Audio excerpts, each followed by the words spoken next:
Let's join to this conversation our London correspondent, Jonathan Sacerdoti. Good evening. Thank you very much for joining me.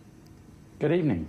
So, Jonathan, we are always talking about the fact that if you want to change something, you need to start with education. Maybe the weak point that we've been talking a lot about is the way that Europe handled all the minority crisis that it had in her own home, in her own ground, in her own bases.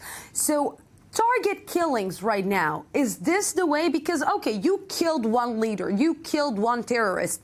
This is not going to kill the terror that you're actually educating in one way or another in your own house.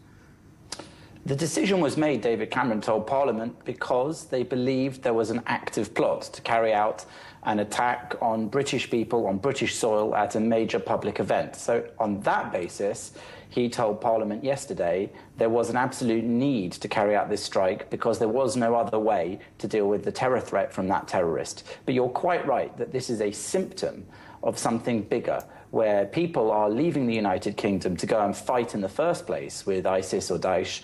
And similarly, there are extremists still at home in Great Britain who are involved in terror plots on British people. Now, this government also says that it's going to be very firm on those people. And in recent speeches, Mr. Cameron has said that it's not just violent extremism that he's going to crack down on with the full force of the law and intelligence and policing, but also extremism that could lead to violent extremism, and that is to say the ideology of Islamism. So this government wants us to believe that it's taking the threat very seriously indeed.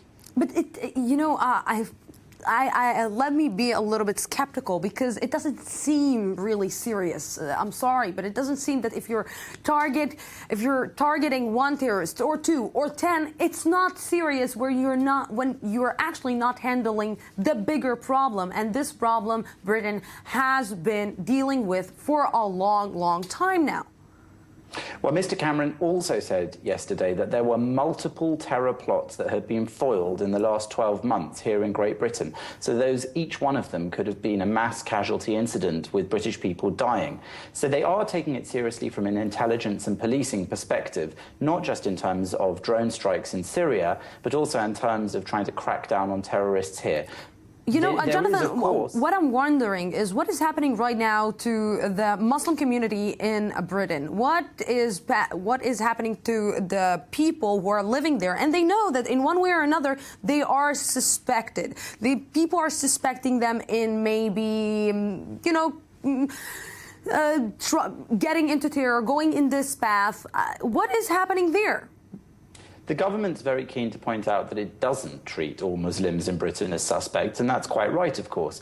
But it's also keen that those who are in positions of authority in mosques or Muslim schools who might see certain people becoming what they call radicalized, people who are going towards the path of extremism and seem to be adopting extremist ideology, which might then lead them, say, to leave the country and try to get to Syria, to try to join extremists and terrorists abroad, or even to carry out attacks here. They want those people in those positions to help the country, as they say they would, as good British citizens. So that is the difficult balance that they've got to strike. It's one between not accusing Muslims of being anything that they're not, when the vast majority in the United Kingdom are, of course, not criminals, not terrorists, and have no reason to be treated as such. But to try to get those people, when they see people close to them, whether it's their family or students or fellow worshippers, veering onto that path, they want those people to help protect British values and somehow help to report them so that the government can crack down on what is becoming, unfortunately, an increasing trend of British-born jihadists. Yeah, sometimes it seems that it's not only terror that is